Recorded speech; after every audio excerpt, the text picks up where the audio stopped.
If you keep being overly generous like this, handing out your money left and right, what'll be left in the end? A bitter person, all alone and broke. And those folks you helped, they'll walk right past you like you never even existed. It's harsh, right? But if deep down you're thinking, man, that's exactly my life story, then pay close attention. Because this is precisely what Niccolò Machiavelli, the famous philosopher of politics and power, was trying to teach us centuries ago. Machiavelli dropped a line that might sound pretty ruthless at first. He says a ruler should never go overboard with generosity when it comes to spending money. It's not that he was against kindness. No way. He just understood something about human nature that a lot of us don't want to admit. Constant giving doesn't make people love you. It makes them dependent on you. And according to the rules of power, dependency starts off sweet, but turns into an obligation and an expectation. When you can't meet those expectations anymore, those same people get fed up and eventually hate you. Haven't you felt this yourself? Maybe you're the type who always reaches for their wallet at restaurants, always lending cash to family. At first, it feels great, like you're responsible, like a hero. But slowly, things flip. No one says thanks anymore. They act like it's your duty. That, thank you so much, turns into, hey, buddy, hook me up. You know, I'll pay you back. And right in the middle of it, you feel like you're shrinking, like you're trapped, and they're just using you. The craziest and scariest part? The moment you try to stop, everyone calls you selfish. That's why this topic is so touchy, and nobody dares talk about it. When Machiavelli says, don't be generous, he doesn't mean turn into a monster. His point is, if you don't keep control of your money, others will use that very money to control you. And in the end, they won't respect you for your handouts. They'll hold a grudge when the well runs dry. Let me break down Machiavelli's main idea from his famous book, The Prince, but in today's everyday language. He says if a leader wants to be known for generosity, they'll have to splurge wildly, and eventually, their resources will dry up. Then they'll have to squeeze the people or find other ways to scrape together cash. What's the outcome? At first, folks cheer and praise the generosity. But when there's nothing left, they turn hateful, and the leader ends up broke and disgraced. On the flip side, a leader who's cautious with spending might get called stingy at first. But over time, since they can handle crises without emptying everyone's pockets, people respect them more. Sure, you're not aiming to rule Florence. You're dealing with rent, loan payments, kids' expenses, and building your own life. But the core principle is the same. If your generosity isn't sustainable, it's not generosity. It's self-sabotage dressed up as kindness. Take an honest moment to think about where your money really goes. I'm not talking about those big charity donations people brag about on Instagram. I mean real life. That cousin who's just short this month. That friend who always forgets their card when the bill comes. Or that relationship where you've turned into an ATM. You're the one covering outings, buying gifts to avoid fights, to keep the peace, to prevent conflict. On paper, you're super generous. But in reality, you're paying for their comfort and your own silence. This is exactly how a good person loses their power. You're wasting your resources, not for strategy, not for building stability, not for getting stronger, but just to keep others happy for a little while. And the second you can't do it anymore, they switch up, not always with yelling, but quietly pulling away, finding someone else to latch onto, and even acting entitled. They'll say, you've changed, and you're left with an empty bank account and a knot in your gut. So, what's the fix? Do you have to become a stingy, emotionless robot who helps no one? Of course not. The lesson goes deeper than that. Stop using generosity as a way to buy love, approval, or peace. Learn to use your money in a way that protects your power, your future, and your mental health. Be generous, but strategically and sustainably. And it starts with a painful admission. A lot of times, What you call kindness is actually fear of arguments, fear of being called selfish, fear of being alone, fear of making someone mad.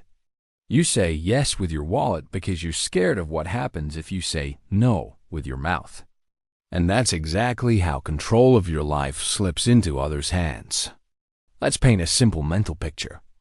Think of your life as a fortress. Your income, savings, skills, ability to earn, these are the walls. Money isn't everything, but it's one of the main walls. If those walls crack, anyone can barge in and boss you around. When you give away money recklessly in any situation, it's like pulling bricks from your wall one by one and handing them out. You're saying, "Here, take this. Just please love me. Don't leave. See how good I am." What happens in the end? Your wall gets so low that when life hits, illness, job loss, inflation, divorce, you've got no defense. And here's where Machiavelli slams us with a bitter truth.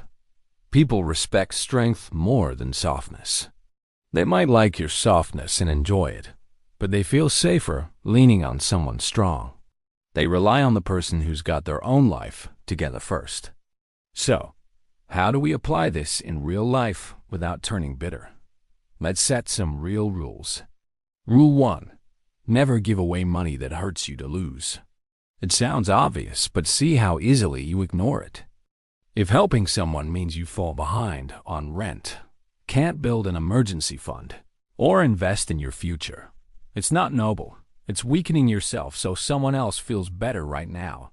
That's unsustainable. A financially shaky person can't truly help anyone long term. Remember, on airplanes, they say put your own oxygen mask on first. It's not selfish. It's a survival strategy. Rule 2. Give things that cost you little materially but mean a lot to the other person. And be cautious about giving stuff that costs you a ton but doesn't really change their life. Sometimes the best generosity isn't cash, it's sharing info, connecting them to a job opportunity, helping shift their mindset, or just listening. Your time, perspective, network, these can be infinitely valuable without draining your bank. Rule 3. If your generosity isn't visible, it doesn't build any leverage for you. It might sound cold, but think about it. Machiavelli knew public perception is everything. If you're going to sacrifice and give big money, at least make sure it sets clear boundaries and has a story. Instead of quietly bailing someone out over and over, say, "I'll help this time so you can get back on your feet. But I expect you to change your ways because I can't always be your safety net." You're not just giving cash. You're laying out reality. You're saying this is an exception, not my new job. Rule 4. If someone's life pattern is bad decisions, constant crises, and no effort to change, your money won't fix it. It'll just dig the hole deeper. Look back. Is there someone always in trouble who swears this is the last time? You want to believe them because you care, but patterns don't lie. Machiavelli would tell you straight, you're not helping. You're rewarding their lack of discipline. Real help comes with accountability. Rule 5. Never let generosity replace tough conversations. It's way easier to throw money at a problem than sit down and say, "I'm not okay with this." You pay to buy peace. You buy expensive gifts instead of talking about the growing distance in the relationship. You cover rent instead of saying, "We need a different plan." This isn't kindness. It's avoiding reality at a cost. So, how do we break out of this? Just saying no won't cut it because the issue isn't logical. It's about identity. For years, you've seen yourself as the reliable one, the rock, the person everyone can count on. There's a kind of pride and comfort in that role. Maybe in other parts of life, you feel unseen, but when you give money, you feel important. If you're not the savior anymore, who are you? Build a better identity for yourself. Be the person whose life is so stable, powerful, and well-managed that your presence changes others' lives more than your wallet does. The friend who tells the truth, The parent who provides structure and wisdom, not just allowance. The partner who builds a shared future, not just funds current illusions. Let's dive into reality and see what generosity looks like. Imagine you're at work, decent income but not rolling in dough. A coworker notices you're doing okay financially and starts joking. Your turn to pay today. At first, you think, sure, it's just coffee. Then it becomes lunch. Then they forget their wallet. Soon, when the bill comes, all eyes are on you. You feel the pressure if you don't pay. You seem cheap. If you do, you feel used. The old you would smile, pay, and fume inside later. The new you breaks the pattern calmly. Next time the bill arrives, pause for a moment. Let the silence hang. Then simply say, I've been covering a lot lately. Today, I'm just paying my share. No big speech. You're redrawing your boundaries. If someone pushes, but you always pay, smile and say, yeah, it was fun, but now I'm getting my plans in order. You might feel awkward, but look what you're doing. You're refusing to buy their approval and forcing them to treat you like an adult, not an ATM. Now picture a family scenario. A sibling who's always in financial jams calls, stressed, maybe crying. Just help me this one time. You've helped before, and when you didn't, you felt guilty. So often, you said yes. But then you worried about your own accounts and lay awake wondering why it's not your responsibility. The new you responds with empathy but structure. I'm sorry you're going through this. I can't keep rescuing you financially, but I'm happy to sit down and help you figure out budgeting so this doesn't happen again. If you decide to help, set conditions. I'll cover this installment, but we need a plan. I can't be your emergency fund. I had to stabilize my own situation. See the difference? You're still a good person. You're just protecting your fortress from someone else's leaky boat. In romantic relationships, it's the same. If you're always spending and feel like it's your duty, or they expect it, be honest with yourself. Do you sense that hidden resentment? That voice saying, if I stop paying, what's left of this relationship? If a relationship is built on your spending, it's not a relationship. It's a deal they didn't sign but are profiting from. The new you uses money to uncover truth. Suggest cheaper outings. See their reaction when you say, can I be your guest this time? If their interest fades when your wallet closes, better to know now than after you've built a lifestyle you can't sustain. Now, face a harsh, upsetting truth. When you change, a lot of people will get upset. Some confused, a few even angry, especially those who benefited most from the old setup. Machiavelli spells it out clearly in The Prince. When you try to fix something, those losing their special perks fight harder than those who stand to gain. Apply this to money. The ones hooked on your generosity will protest the loudest when you stop. Don't take that as a sign you're wrong. See it as confirmation that you've finally quit playing the role they scripted for you. Do something right now, like a war strategist, not a caring nanny. Review your generosities. Recall the last 10 times you gave money or covered a big cost for someone not regular bills, the extra stuff. Ask yourself, did this gift or loan lead to progress or just reset them to zero? Did you feel stronger or weaker after? Were you using money to dodge a hard talk? Is this becoming a pattern? Are they grateful or entitled? You'll start to see. Some moments were beautiful and worth it, but others were your attempts to buy peace or affection. Those are the spots where you reclaim your power. And I want to affirm something, because this talk can easily turn into self-blame. If you see yourself in this, it doesn't mean you're dumb or weak. It means you're caring. You give a damn. You just learned somewhere along the way that your worth isn't fixing others' problems, often at your own expense. Maybe your parents modeled this. Maybe you grew up in chaos and decided to be the one holding it all together. Maybe you were praised for responsibility and internalized that if you don't give money, you're not good anymore. But the truth is simpler. Good people have limits. Healthy people budget.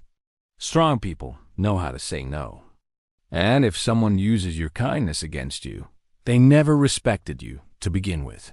So, what about generosity? Should we never be generous again? The key is, almost never be impulsively generous with money out of fear or reaction, but be deeply, consciously generous in life. Be generous with time for your kids instead of scrolling on your phone, with sharing experience and knowledge to someone who truly wants to grow, with encouraging a friend who's trying hard, forgiving someone who owns their mistake. And yes, financially too, but like an investor, not a rescuer. When you give money, make it align with your values and long-term stability. Donating to a cause you believe in? Great. Helping someone who's proven responsible and is just in a rough patch? Awesome, if it fits your budget. Supporting your partner through school with a clear plan? That's partnership, not sacrifice. Machiavelli's real warning isn't never give. It's don't let the desire to seem generous drain the resources you need to live freely. A prince who empties his treasury to look heroic ends up begging or stealing. A modern person who empties their account to seem heroic ends up exhausted and stressed, shaking at every new bill. Ask yourself, if for the next year, your main job was becoming financially unshakable, not Instagram rich, not showing off, just unshakable, what would change? Money in the bank or gold? No sudden commitments, clear boundaries, no paying for others' dramas. It probably means short-term, a few people get mad at you. But it also means when those you truly love hit a real crisis, you can actually help without destroying yourself. That's the trade-off we're talking about.